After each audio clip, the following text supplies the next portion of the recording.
আসসালামু আলাইকুম প্রিয় শিক্ষার্থীবৃন্দ,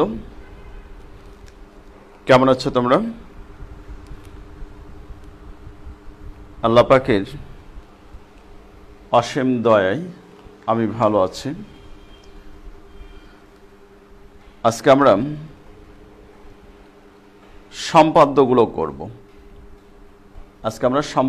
করব। তবে প্রথমে একটু বলে রাখি যে সম্পাদ্য করার জন্য যে ধরনের আসলে ইনস্ট্রুমেন্ট দরকার তার কিছুই আমার কাছে নেই। সুতরাং সম্পাদ্য করার ক্ষেত্রে আমি যেটা করব, কম্পাসের পরিবর্তে আমার কাছে একটা সুতা আছে, সুতার মার্কারের সাথে লাগাই আমি ওটা দিয়ে শুধু তোমাদেরকে দেখানোর চেষ্টা করব যে তুমি কীভাবে মাপটা নেবে, কীভাবে আঁকবে। আর আসল কাজটা কিন্তু তোমাদেরকে বাসায় বসে করতে হবে, তোমাদের খাতায় স্কেল কম্পাস ব্যবহার করে। ঠিক আছে? আমি তোমাদেরকে শুধু প্রসিডিউরটা দেখাই দিতে পারবো যে এইভাবে তোমরা আঁকো, এই প্রক্রিয়ায় আঁকো, সেই প্রক্রিয়াটা শুধু আমি তোমাদেরকে দেখাতে পারবো। তো আশা করি আমি যেভাবে দেখিয়ে দেবো সেইভাবে তোমরা নিজেরা আঁকতে পারবে। আমি যেভাবে দেখিয়ে দেবো ওইভাবে তোমরা নিজেরা আঁকতে পারবে আশা করছি। তো কথা না বাড়িয়ে আমি শুরু করি। সম্পাদ্যগুলো আমি একেবারেই গুরুত্বপূর্ণ বলবো এই জন্য যে তোমাদের অষ্টম শ্রেণীর জ্যামিতির যে তিনটে প্রশ্ন থাকবে এর মধ্যে সাধারণত দুইটা থাকবে তোমার উপপাদ্য আর একটা থাকে সম্পাদ্য। হ্যাঁ, এভাবেই থাকে। একটা সময় যদিও মিক্সড কোশ্চেন হতো, উপপাদ্য সম্পাদ্য মিক্সড কোশ্চেন হতো, এখন সাধারণত ওটা আর দেখা যায় না। এখন উপপাদ্য আলাদাই থাকে, সম্পাদ্য আলাদাই থাকে। এখন দেখো যে তোমাদের চতুর্ভুজ সংক্রান্ত যে সম্পাদ্য আছে, উপপাদ্য আছে 8.1-এ। এই 8.1-এর উপপাদ্যগুলো এবং অনুসরণী 8.1-এর যে এক্সট্রাগুলো আর ওখানে যে 5টা উপপাদ্য আছে, এর মধ্যে বেশিরভাগ সময় দেখা যায় সাধারণত এর মধ্যে একটা কোশ্চেন হয়। তবে উপাদ্যর অনুসরণে কিন্তু আরও 2টা আছে, যেমন নবম অধ্যায় আছে, দশম অধ্যায় আছে।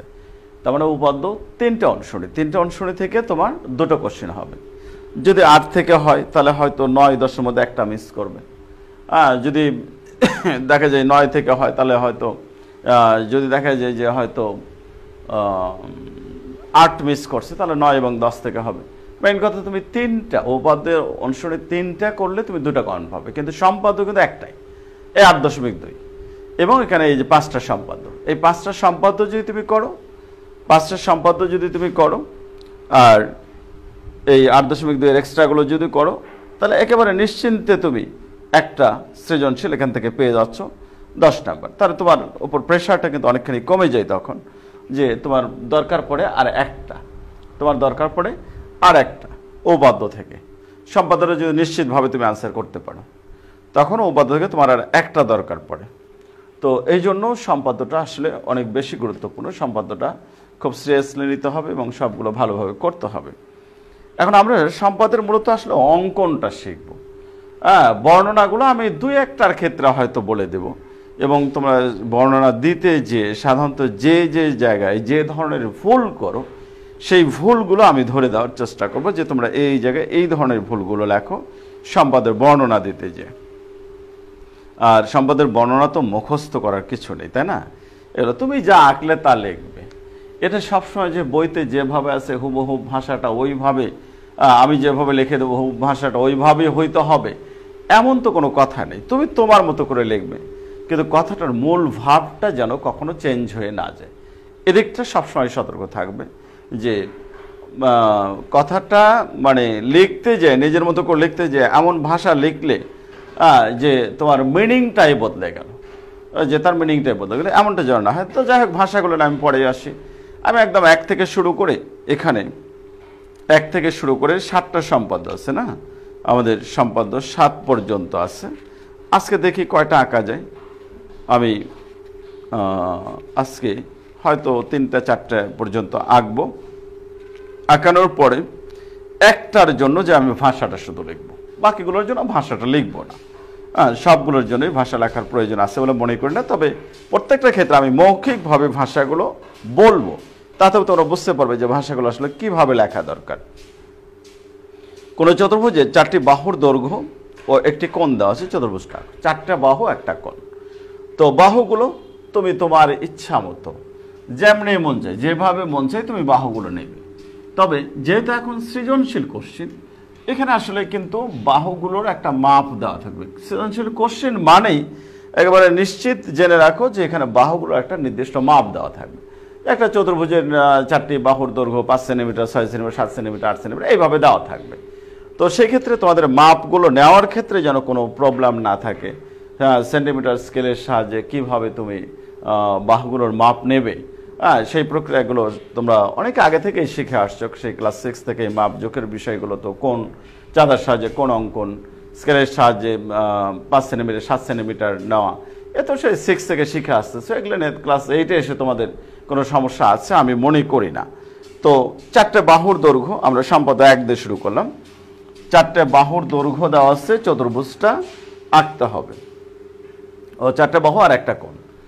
এখানে একটা গুরুত্বপূর্ণ প্রশ্ন থাকে, একটি চতুর্ভুজ অঙ্কনে কয়টি মানে শর্তের প্রয়োজন পড়ে, কতটি ন্যূনতম কতটি উপাত্তের প্রয়োজন পড়ে।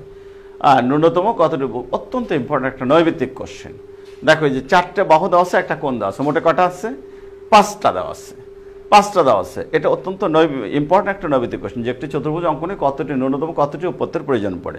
2 নম্বরে দেখো, এখানে 2 নম্বর সম্পাদ্য একটি চতুর্ভুজে 4টি বাহু একটি কর্ণ দেওয়া আছে, তার মানে আবারও কিন্তু 5টাই দাঁড়ালো। তাহলে একটাতে হলো 4টে বাহু একটা কোণ 1 নম্বরে, 2 নম্বরে হচ্ছে 4টে বাহু একটা কর্ণ, 5টা জিনিসই দাঁড়ালো।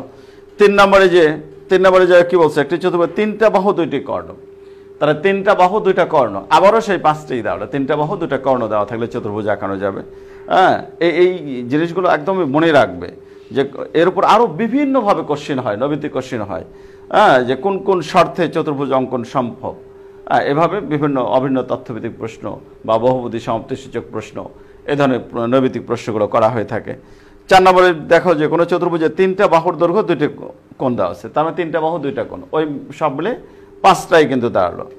তো এভাবে একটা চতুর্ভুজ অঙ্কনে ন্যূনতম 5টি উপাত্তের প্রয়োজন হয়। তো 1 নম্বর সম্পাদ্যটা হলো 4টে বাহু এবং একটা কোণ দেওয়া আছে, চতুর্ভুজটা আঁকো। সম্পাদ্য 1।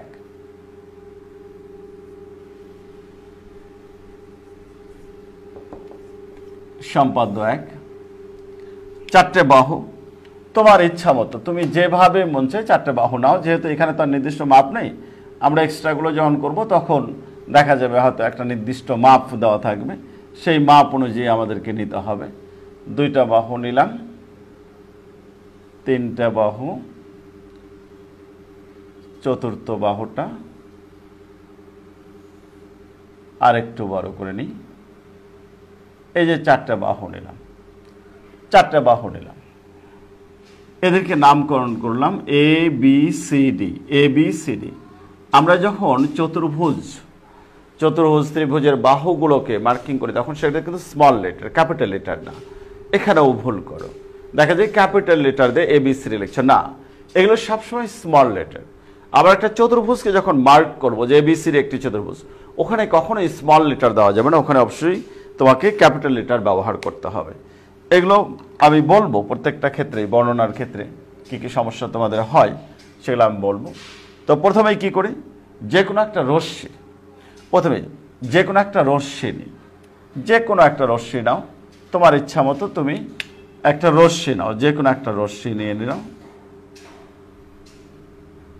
আমার ছোট স্কেল থাকার কারণে আমাকে 2বার করে নিতে হচ্ছে, রেখাটা হয়তো বাঁকেও যেতে পারে।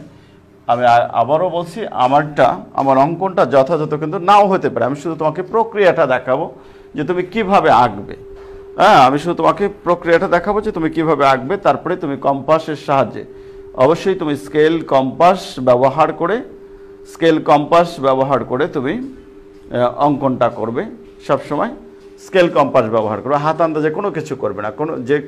কোনো ক্ষেত্রে হয়তো আমাকে হাত আন্দাজেও করতে হবে, কারণ আমার কাছে তো প্রয়োজনীয় ইনস্ট্রুমেন্ট নাই আসলে ওইভাবে। তো কিন্তু তুমি যেন ওটা না করো, আমি বলে দেবো তুমি কিভাবে করবে, সেই প্রক্রিয়াটা আমি দেখে দেওয়ার জন্য চেষ্টা করব। তো যে কোনো একটা রশ্মি নিলাম প্রথমে, এখান থেকে যে কোনো একটা বাহু নাও, তোমার মন মতো যে বাহুটা মন চায়। হ্যাঁ, এখান থেকে আমাদের যেহেতু কি আছে যে 4টে বাহু আর হলো একটা কোণ দেওয়া আছে না, 4টে বাহু আর একটা কোণ দেওয়া আছে। তো যে কোনো একটা বাহু নাও। তো আমি নিলাম ডি বাহুটা, আমি ডি বাহুটা নিলাম। এই ডি বাহুর সমান করে, ডি বাহুর সমান করে কীভাবে নেব? কম্পাসের সাহায্যে। এটা কম্পাসের সাহায্যে নেব ডি বাহুটা। এই যে এভাবে কম্পাসটা ফেলো, এইভাবে কম্পাসটা ফেলো, কম্পাসের সাহায্যে এইভাবে তুমি মাপটা নিয়ে নাও। দেখো আমি কিভাবে নিচ্ছি। এই যে কম্পাসটা এখানে ধরো, এই মাপটা নাও, ডি এর মাপটা নাও, এখান থেকে কাটো। তাহলে ডি এর সমান করে আমি প্রথমেই কিন্তু ডি এর সমান করে কাটলাম। তো রশিটা একটা নাম দিলাম বিই, রশির নাম দিলাম ধরো বিই। আর এখান থেকে কাটলাম বিডি, বিডি সমান এ কাটি। তাহলে প্রথম যে কাজটা আমি করলাম যে বিডি সমান এ কাটলাম। তো অঙ্কনের বিবরণ, অঙ্কনের বিবরণ আমি বিশেষ আলোচনা পড়ে যাচ্ছি। অঙ্কনের বিবরণে প্রথম আমি যে কাজটা করলাম যে বিই রশ্মি থেকে বিডি সমান এলাম। তাহলে যে কোনো রশ্মি, 1 নম্বরে যে কাজটা করছি, যে কোনো রশ্মি বিডি নিচ্ছি, যে কোনো রশ্মি বিডি নিই। তারপর 2 নম্বর যে কাজটা করলাম, বিডি রশ্মি হতে বিই, রশ্মিটা হলো বি, যে কোনো রশ্মি বিই নিই, আর বি রশ্মি হতে বিডি সমান ডি কাটি। 2 নম্বরে আমি এই কাজটা করছি যে বিডি রশ্মি থেকে বিডি সমান ডি কাটি। আমি আগে অঙ্কনের বিবরণ লিখছি এই জন্য যাতে তোমাদের আঁকতে সুবিধা হয়। বিশেষ নির্বাচন সহ পুরো প্রক্রিয়াটা আমি পরে বলছি। তো যে কোনো রশ্মি বি নিলাম, বি থেকে বিডি সমান ডি কাটলাম। এবার বি এবং ডি বিন্দুকে কেন্দ্র করে, এখানে কিন্তু বিন্দুতে কথাটা লেখা যাবে না, কারণ যখনই তুমি বৃত্তচাপ আঁকবে, বৃত্তচাপের কেন্দ্র থাকবে, ব্যাসার্ধ থাকবে। এই জন্য বিন্দুকে কেন্দ্র করে ব্যাসার্ধ নেই, এই কথাগুলো এইভাবে আসতে হবে। তো বি এবং ডি কে কেন্দ্র করে, প্রথমে বি কে কেন্দ্র করে এ এর সমান ব্যাসার্ধ নিলাম, বি কে কেন্দ্র করে এ এর সমান ব্যাসার্ধ নিলাম, নিয়ে একটা বৃত্তচাপ আঁকলাম, এইভাবে আঁকো। আমি যেভাবে দেখাই দিচ্ছি ঠিক এইভাবে আঁকবে। বি কে কেন্দ্র করে এ এর সমান ব্যাসার্ধ নিয়ে একটা বৃত্তচাপ আঁকলাম। এবার সি নিলাম, বি না নিয়ে। এগুলো কিন্তু ইচ্ছাধীন, আমি আমার ইচ্ছা মতো নিচ্ছি, তুমি তোমার ইচ্ছা মতো নিতে পারো, এটা কোনো সমস্যাই না। তুমি যে কোনোটাকে কেন্দ্র করে যে কোনোটা সমান নিতে পারো। তো এবার সি কে কেন্দ্র করে, সি এর সমান ব্যাসার্ধ নিয়ে ডি কে কেন্দ্র করে আর একটা বৃত্তচাপ আঁকলাম। এই যে দুটো বৃত্তচাপ আঁকলাম, বৃত্তচাপ দ্বয় একটা বিন্দুতে ছেদ করলো, বৃত্তচাপ দ্বয় একটা বিন্দুতে ছেদ করলো। আমি বিন্দুটার নাম দিলাম এ, যে বৃত্তচাপ দ্বয় এ বিন্দুতে ছেদ করলো, ঠিক আছে। আবার একটা কোণ তো দেওয়া আছে, একটা কোণ দেওয়া আছে, আমি কোণটা আগে আঁকি নাই, সরি একটু ভুল করে ফেলছি। আমি তো কোণটা আঁকতে হবে আগে, কোণটাকে আগে আঁকে নাও। 4টে বাহু আর একটা কোণ,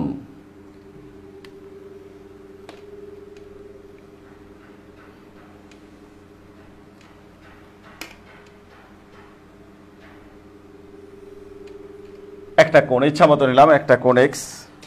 এখন এই কোণের সমান করে আগে কোণ আঁকো, বি বিন্দুতে আগে কোণের সমান করে কোণ আঁকো। তো এক্স কোণ দেওয়া আছে আর 4টে বাহু দেওয়া আছে, চতুর্ভুজটা আঁকতে হবে। এবার কোণের সমান করে বি বিন্দুতে এক্স কোণের সমান করে, এখানে যে ভুলটা করো তোমরা, যে দেখা যায় ভাষাটা এভাবে লিখছো বি বিন্দুকে কেন্দ্র করে এক্স কোণের সমান করে, নো, কখনোই না, কোণের কোনো কেন্দ্র থাকে না, কোণের থাকে শীর্ষবিন্দু। কাজে বিন্দুকে কেন্দ্র করে, এই ভুলটা আমরা প্রায়ই পাই তোমাদের ভাষাগুলো লেখার মধ্যে, যে দেখছে বি বিন্দুকে কেন্দ্র করে এক্স কোণের সমান করে হয়তো ডিবি এফ কোণ অঙ্কন করে এইভাবে কথাটা লিখছো, না সেটা নয়। বি বিন্দুতে, এখানে কথাটা বি বিন্দুতে এক্স কোণের সমান করে। এখন কোণের সমান কোণ কিভাবে আঁকবে? এখানে দেখো, প্রথমেই তুমি তোমার ইচ্ছা মতো তোমার যতটুকু মন চায় কম্পাসটা নিয়ে এখান থেকে একটা চাপ নিলে, এখান থেকে একটা চাপ নিলে, তোমার যেটুকু মন চায় ততটুকু কিন্তু নিলে, এখানে কোনো মাপ নেই। ঠিক ওই মাপ অনুযায়ী বি বিন্দুতে বসো, বসে এখান থেকে বৃত্তচাপটা আঁকো ওই মাপ অনুযায়ী। ওখানে যে পরিমাণ আমি নিচ্ছি, চাপটা যে পরিমাণ নিচ্ছি ঠিক ওই পরিমাণ নিয়ে এখান থেকে আগে একটা চাপ কাটলাম। এরপরে কি করো, এই যে কোণের মাপটা নাও, এখানে যেন ভুল না হয়। এই জায়গাতেই কোণ আঁকতে যেয়ে কিন্তু এই জায়গাতেই তোমরা ভুল করো। আমি যে জায়গাগুলো বলছি যে তোমরা এই জায়গাগুলো ভুল করো, সেগুলো ভালো করে খেয়াল করবে। যে দেখা যায় এই যে চাপটা নিচ্ছ না, এইটা নিয়ে যে এখানে আঁকছো, ওই একই মাপ নেই এখানে বসে আবার কেটে দাও। আর ওটা কি কোণের মাপ হলো? আমি তো কোণ অঙ্কনের জন্য একটা চাপ আঁকছি, সেটা ইচ্ছা মতো, এই যে এটা ইচ্ছা মতো নিচ্ছি, ওই মাপ না এটা আঁকছে। এখন এই একই মাপ নিয়ে তো আমি এখান থেকে কাটতে পারবো না। এখন আমাকে এখান থেকে কোণের মাপটা নিতে হবে। যে এটা হলো কোণের মাপ, এইটা কম্পাসটা এখানে বসো, এই পর্যন্ত না, এইটা হলো কোণের মাপ। আর এই মাপটা নিয়ে আমি এখান থেকে আঁকবো, এখান থেকে বৃত্তচাপ কাটবো। এই যে আমার কোণের সমান কোণ হলো, ঠিক আছে? কোণের সমান কোণ হলো। এখন এটা যোগ করে দাও, এটা যোগ করে দাও, তাহলে এক্স কোণের সমান করে কোণ চলে আসলো। এটা যোগ করে দাও,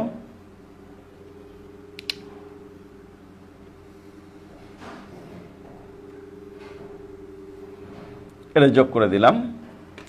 এই যে এক্স কোণটাকে কিন্তু আমি এখানে আঁকলাম, ঠিক আছে? এক্স কোণটাকে এখানে আঁকলাম, এখানে একটা নাম দিই এফ, এফ দিলাম। তাহলে বি বিন্দুতে কি করলাম আমি? দ্বিতীয় কাজ কি করলাম? তৃতীয় কাজ, প্রথমে রশ্মি নিচ্ছি, তারপরে সেখান থেকে বিডি সমান ডি কাটছি। এরপরে তৃতীয় কাজ কি করলাম? যে বি বিন্দুতে এক্স কোণের সমান করে ডিবি এফ কোণ অঙ্কন করি। তাহলে 3 নাম্বার বিডি রেখাংশের, এই বিডিটা কিন্তু এখন একটা রেখাংশ, এটা কিন্তু আর রশ্মি নেই। বিইটা ছিল রশ্মি, কারণ একদিকে মানে ফিক্সড একটা বিন্দু আছে আর একদিকে অসীম পর্যন্ত বিস্তৃত, তখন সেটা হলো রশ্মি। দুদিকে অসীমে বিস্তৃত হলে সেটা রেখা, আর যখন দুদিকেই ফিক্সড হয়ে যায়, দুদিকে নির্দিষ্ট বিন্দু থাকে, তখন সেটা রেখাংশ। কারণ বিডির এই পাশে হলো বি বিন্দু, এই পাশে ডি বিন্দু। এখন বিডি কিন্তু আর রশ্মি নেই, বিডিটা হলো রেখাংশ। তাহলে বিডি রেখাংশের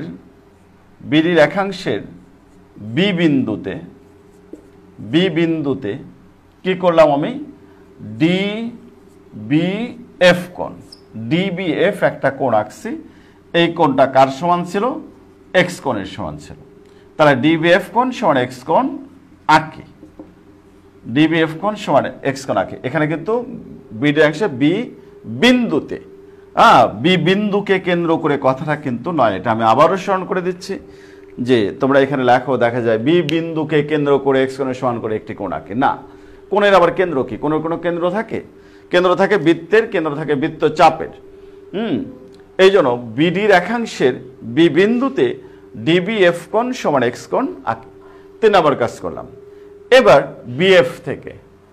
বিএফ রশ্মি থেকে আমি যে কোনো একটা সমান করে কাটতে পারি, সেটা হতে পারে এ, হতে পারে বি, যে কোনোটা। তো এর সমান করেই কাটি, বিএফ রশ্মি হতে এর সমান করে কাটি। এর মাপ নিলাম, এই যে এ নিলাম, এখান থেকে এর সমান করে কাটো, এখান থেকে এর সমান করে কাটো, ঠিক আছে? তাহলে এই বিন্দুটা হলো এ, এফ কিন্তু এই রশ্মির মাথায় যাবে, এটা হচ্ছে এফ। আর এই বিন্দুটা হলো এ, যে বিন্দুতে কাটলাম। তাহলে বি এ সমান এ কাটলাম, বিডি সমান ডি কাটছিলাম। তাহলে 4 নম্বরে আমি যে কাজটা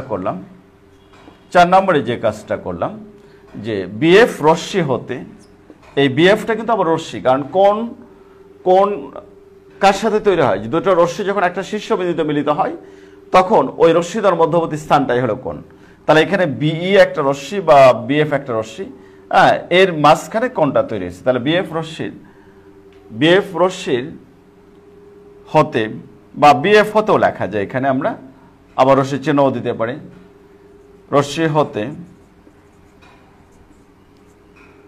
বি এ সমান এ কাটে, বিএফ রশ্মি হতে বি এ সমান এ কাটে।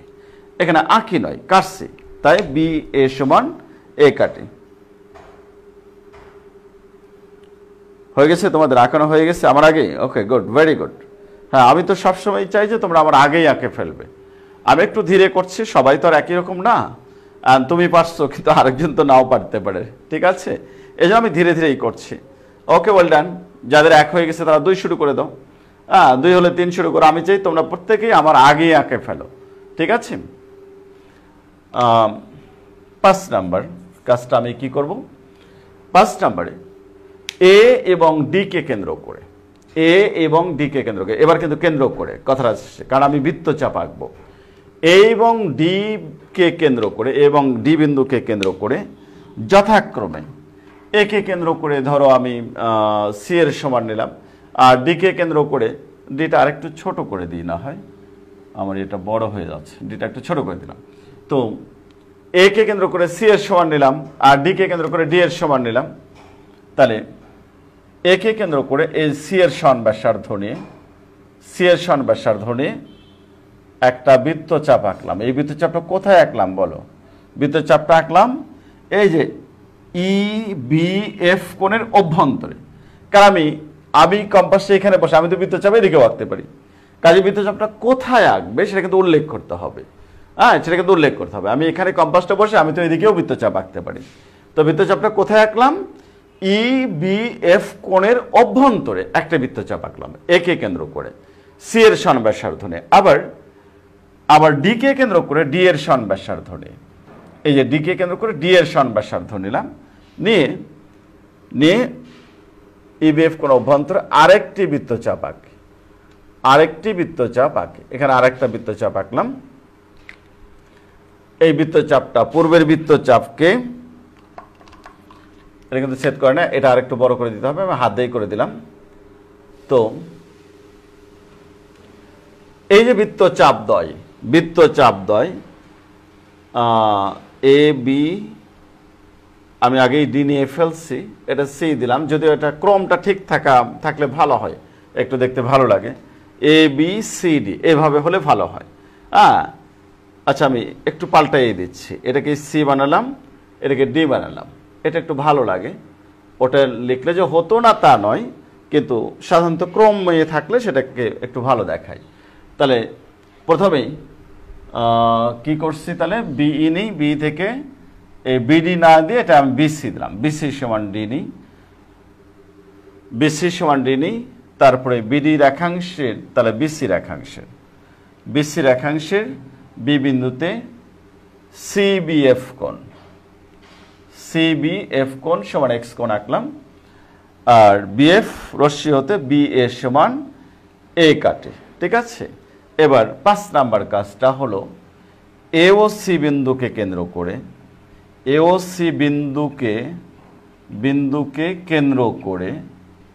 কেন্দ্র করে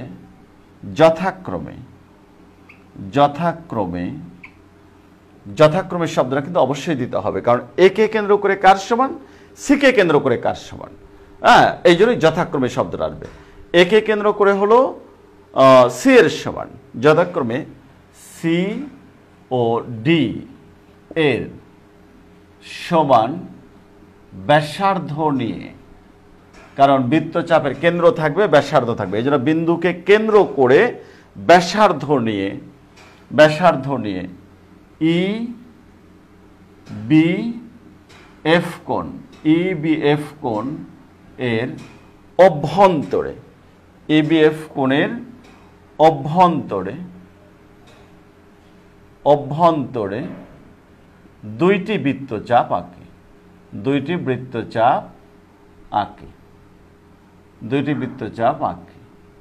এখন এই যে দুটো বৃত্তচাপ আঁকলাম, বৃত্তচাপ দ্বয় পরস্পর বৃত্তচাপদ্বয়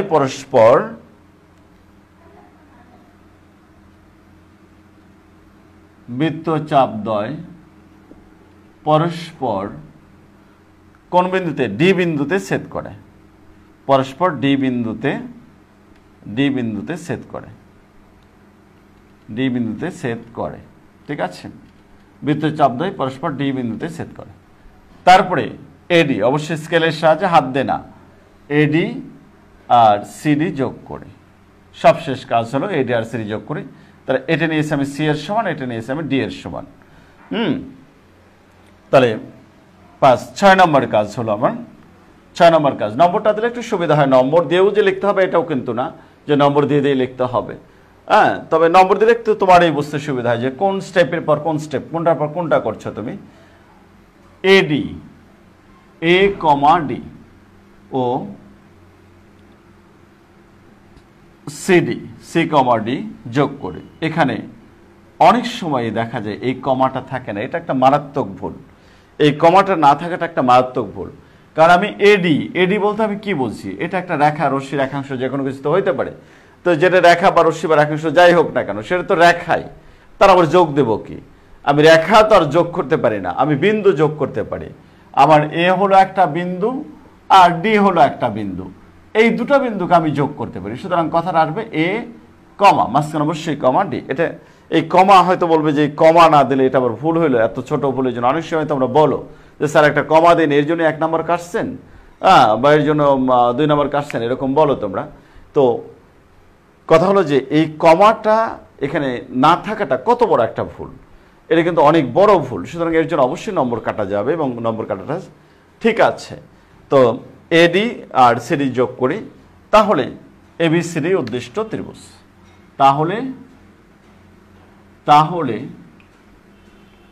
এবিসিডিই উদ্দিষ্ট ত্রিভুজ। এবিসিডি উদ্দিষ্ট চতুর্ভুজ।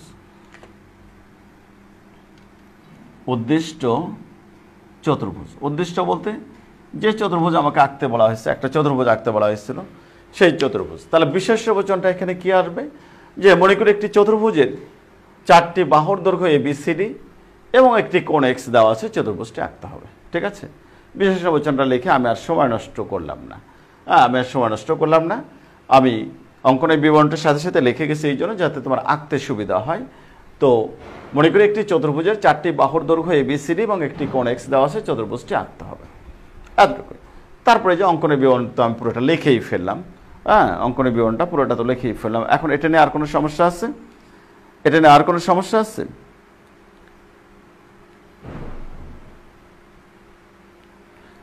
আচ্ছা, ঠিক আছে, গুড বয়। তুমি গুড বয় না গার্ল তাও তো জানি না, এটা তো আইডি তো তোমাদের বাবা মার নামে।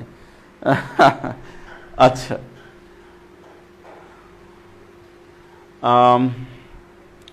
2 নম্বরে যাচ্ছি আমি 2 নম্বরে যাচ্ছি। কোন চতুর্ভুজের 4টে বাহু, একটা কর্ণ দেওয়া আছে। এখন আমি কিন্তু একটু দ্রুত যাব। 1 নম্বরটার ক্ষেত্রে আমি ভাষা লেখার ক্ষেত্রে কি কি সতর্কতা অবলম্বন করবে, আমি সমস্ত জিনিসগুলো খুঁটিনাটি কিন্তু তুলে ধরছি। এই কথাগুলো কিন্তু আমি বারবার আনবো না। আমি 2 নম্বরটা একটু দ্রুত আঁকবো। এখন কিন্তু আমি স্পিডটা একটু বাড়াবো। 1 নম্বরটা আমি অনেক ধীরে ধীরে করছি, যাতে যে ধরনের ভুল তোমাদের হয় এই ভুলগুলো যাতে তোমরা না করো। সেই জন্য ভাষা লেখার ক্ষেত্রে বিশেষ করে যে ভুলগুলো হয়, প্রায় সময় সম্পাদর ভাষাগুলো পড়তে যে আমরা দেখি যে একদমই আবল তাবল লেখা, উল্টো পাল্টা লেখা, মানে কি যে লিখছে আর কি যে না লিখছে, মানে তার কোনো ঠিক ঠিকানা নেই। তো এমনটা যেন না হয়। সম্পাদক 2, একটা কর্ণ আর 4টে বাহু। সম্পাদক 2 হলো একটা কর্ণ আর 4টে বাহু। একে ছিল 4টে বাহু, একটা কোণ, আর এবার একটা কর্ণ। চতুর্ভুজটা আঁকতে হবে। তাহলে আমি প্রথমেই 4টে বাহু, স্কেলের সাহায্যে অবশ্যই নেবে তোমরা, আমার মতো হাত আন্দাজে কিন্তু কখনোই নেবে না, বারবারই আমি নিষেধ করছি। যে 4টে বাহু নিলাম আর একটা কর্ণ নিলাম, এ বি সি ডি 4টে বাহু, আর কর্ণটাকে কে দিলাম, কর্ণ তাই কে দিলাম, ঠিক আছে? একটা চতুর্ভুজের 4টে বাহু এবিসিডি এবং একটা কর্ণ কে দেওয়া আছে, চতুর্ভুজটা আঁকতে হবে, বিশেষ নির্বাচন। মনে করি একটি চতুর্ভুজে 4টি বাহুর দৈর্ঘ্য ABCD এবং একটি কর্ণ কে দেওয়া আছে, চতুর্ভুজটি আঁকতে হবে। বিশেষ পর্যন্ত আমি লিখছি না। এখন অঙ্কনটা কিভাবে দেব, কিভাবে আঁকব? প্রথমেই যে কোনো রশ্মি একটা নিলাম, ধরো BE নিলাম, যে কোনো রশ্মি BE নিলাম, নিয়ে এখান থেকে প্রথমেই কর্ণটা সমান করে কাটবো। এই যে কর্ণ, এই কর্ণ, এটা সমান মাপ নাও, নিয়ে এখান থেকে কাটো। এই যে কর্ণের সমান করে কাটলাম, কর্ণের সমান করে কাটলাম, ঠিক আছে? কর্ণ কে এর সমান করে, তাহলে BE থেকে কর্ণ কে এর সমান করে কি কাটলাম? এখানে ABCD, BD দিলাম, D দিলাম। তাহলে BD সমান, BE থেকে BD সমান D কাটে। তাহলে বিবরণটা হচ্ছে যে কোনো রশ্মি BE নেই, BE রশ্মি হতে BD সমান K কাটে, BD সমান K কাটে। আমি এটার মধ্যেই কিন্তু লিখে দিচ্ছি, BE রশ্মি হতে BD সমান K কাটলাম। তাহলে K এর সমান করে, মানে BD কর্ণের সমান করে, কর্ণ K এর সমান করে BD কাটলাম, ঠিক আছে? এবার 3 নম্বর কাজ কি করব? 3 নম্বর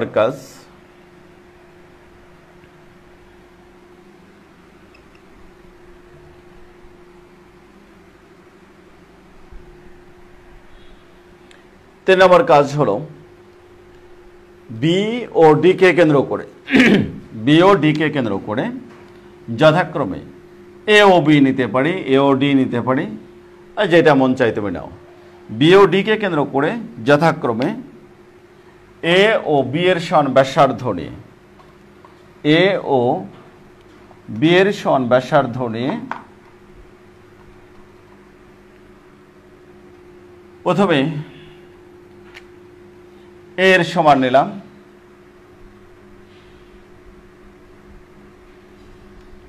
প্রথমে এর সমান নিলাম, ধরো এর সমান নিয়ে বি কে কেন্দ্র করে একটা বৃত্তচাপ আঁকলাম।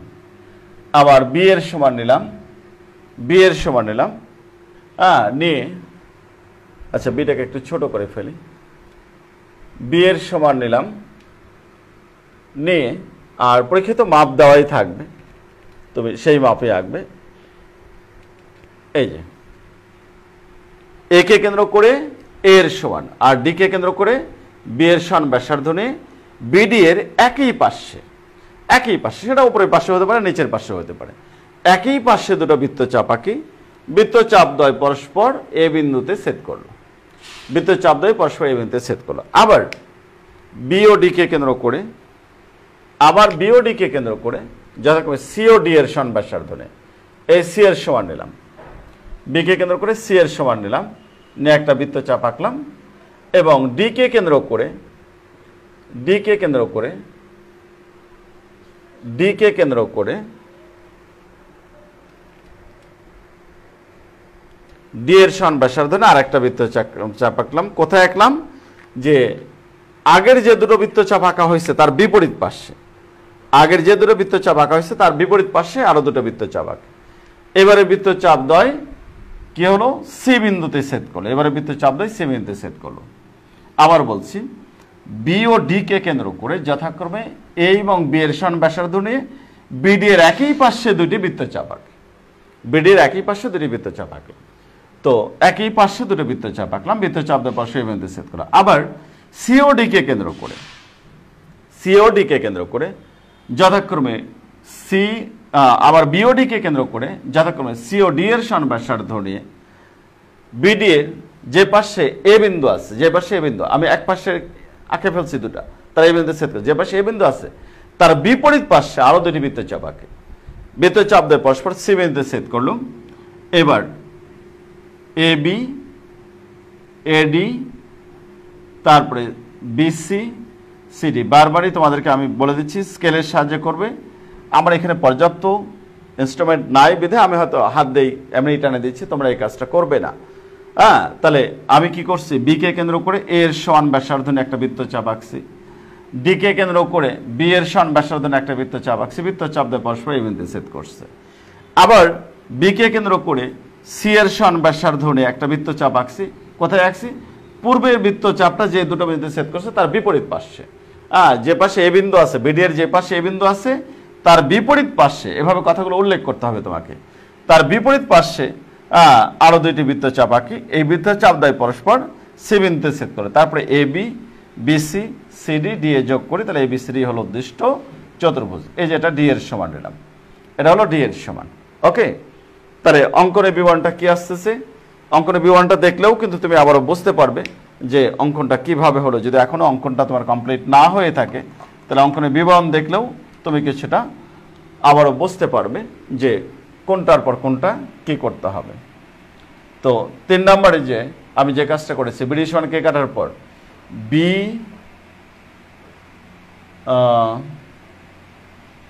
বিডি রেখাংশের বি ও ডি বিন্দুকে কেন্দ্র করে, কারণ আমি বৃত্তচাপ আঁকবো তাই কেন্দ্র থাকবে, কেন্দ্র করে বি ও ডি বিন্দুকে কেন্দ্র করে যথাক্রমে, কোনটাকে কেন্দ্র করে কার সমান নিছে, এই জন্য যথাক্রমে এ ও বি এর সমান ব্যাসার্ধ নিয়ে বিডি এর একই পার্শ্বে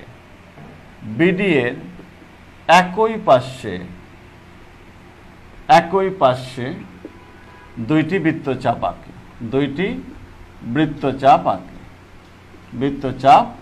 আঁকে, বিডের একই পাশে দুইটি বৃত্তচাপ আঁকে।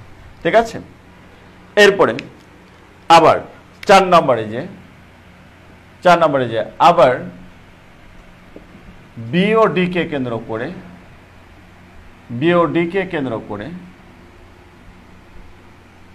করে যথাক্রমে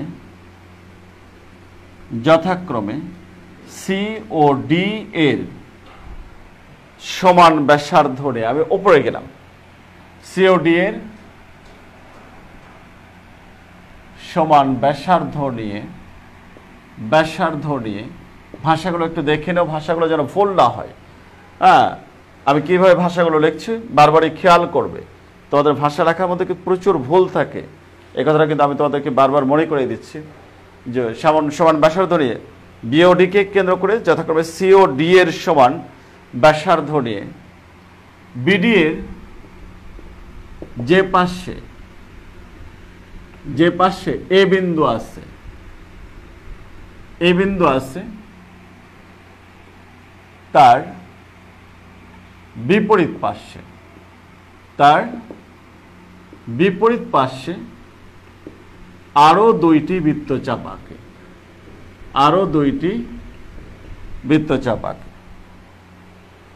ও আচ্ছা, এখানে একটা কথা বাদ গেছে কিন্তু, বিও ডি বিন্দুকে কেন্দ্র করে যথাক্রমে এ ও বি এর সমান ব্যাসার্ধ নিয়ে বিডির একই পাশে দুইটি বৃত্তচাপ আঁকে, বৃত্তচাপ দ্বয় পরস্পর এই বিন্দুতে ছেদ করলো। এই কথা কিন্তু বাদ গেছে, এখানে এই কথাটা লিখে দাও, কথাটা বাদ গেছে। বৃত্তচাপ দ্বয় আঁকি, তারপরে বৃত্তচাপ দ্বয়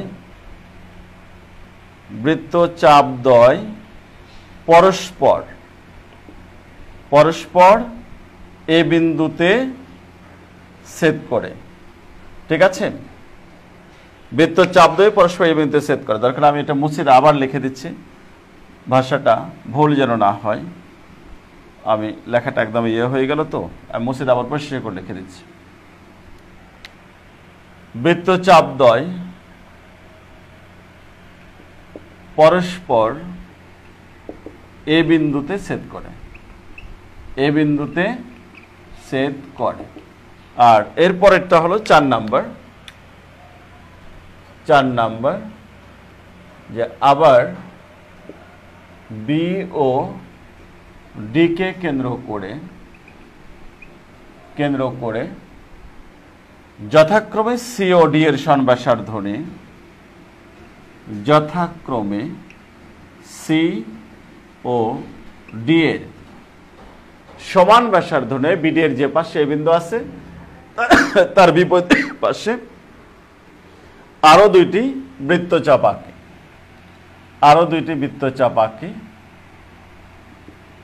আঁকে, বৃত্তচাপ দ্বয়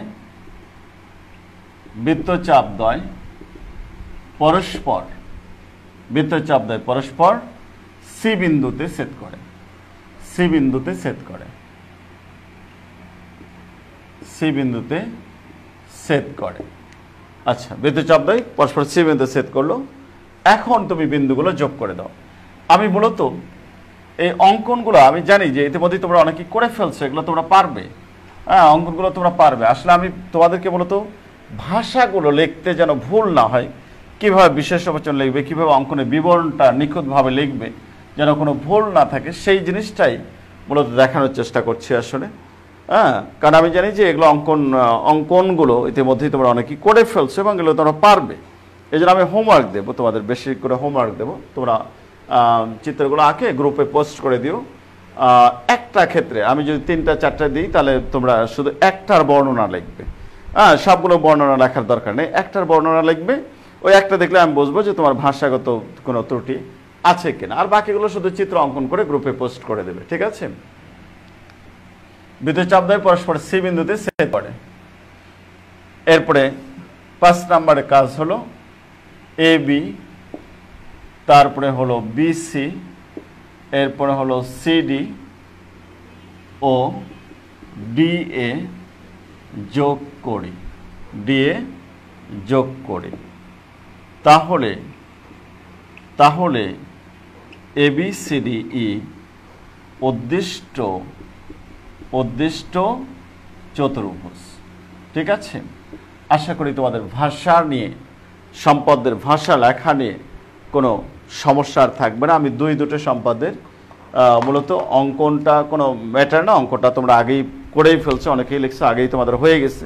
হ্যাঁ, অনেকে ইতিমধ্যে 5টাই আঁকে ফেলছো, 1 থেকে 5 পর্যন্ত 6 পর্যন্ত আঁকে ফেলছো অনেকেই তোমরা। তো আমি ভাষাগুলোর ব্যাপারে তোমাদেরকে সজাগ করার একটা চেষ্টা করলাম যে ভাষাগুলো কিভাবে লিখবে।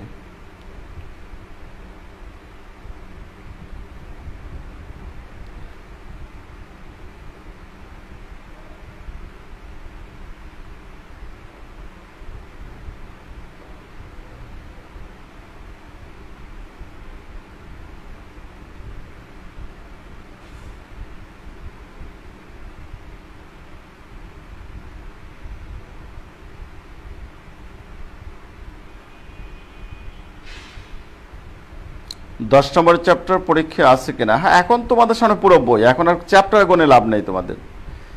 এখন তোমাদের জন্য আর ওই চ্যাপ্টার গুণে লাভ নেই। 10 নম্বর সিলেবাসে আছে কিনা ওগুলো ধান্দাই ছাড়ো। এখন ফুল বইটা আগে কমপ্লিট করো যত দ্রুত পারো, তারপর রিভাইসে চলে যাও। হ্যাঁ, কোনটা সিলেবাস আছে কোনটা সিলেবাসে না ওগুলো হিসাব করারই দরকার নেই। ঠিক আছে? কাজে পুরো বইটা কমপ্লিট করে ফেলো। আমি আজকে এই পর্যন্তই শেষ করছি। তাহলে তোমাদের জন্য হোমওয়ার্ক থাকছে 3 থেকে একবারে 6 পর্যন্ত, 3, 4, 5, 6 এই 4টে সম্পদ, 3 থেকে 6 পর্যন্ত তোমরা চিত্রগুলো আঁকবে। আর এই 4টের মধ্যে তোমার যে কোনো একটা, যেটা মন চায়, একটার বর্ণনা শুধু লিখবে। আমি একটা বর্ণনা দেখলেই বুঝবো যে আসলে সম্পদের ভাষা লেখা নিয়ে তোমার আর কোনো সমস্যা আছে কি নাই। ঠিক আছে? তাহলে 1, 2 আমি আঁকলাম, তুমি 3 থেকে শুরু করে 6 পর্যন্ত সবগুলো নিজে আঁকবে। আর বারবারই একটা কথা বলি তোমাদেরকে যে তোমরা, আমি যেগুলো হোমওয়ার্ক দিই এর মধ্যে যদি তোমরা কোনোটা না পারো সেটা কিন্তু আবার তোমার লিখবে, গ্রুপে সেটা লিখবে সেই সমস্যাটা, যে স্যার আমি এত নম্বরটা তো পারি নাই। তারপরে ক্লাসে আগে সেটা করে দেবো, সেটাই আগে আলোচনা করবো, তারপরে আমি নতুন আলোচনায় যাব। ঠিক আছে? তো মূল সম্পাদকগুলো ইতিমধ্যেই তোমরা আসলে পারো, বইতেও করা আছে। এক্সট্রাগুলো দেখে আমরা যতটা পারি একটু বেশি সময় দেবো। তো সবাই ভালো থেকো, সুস্থ থেকো, আল্লাহ হাফেজ।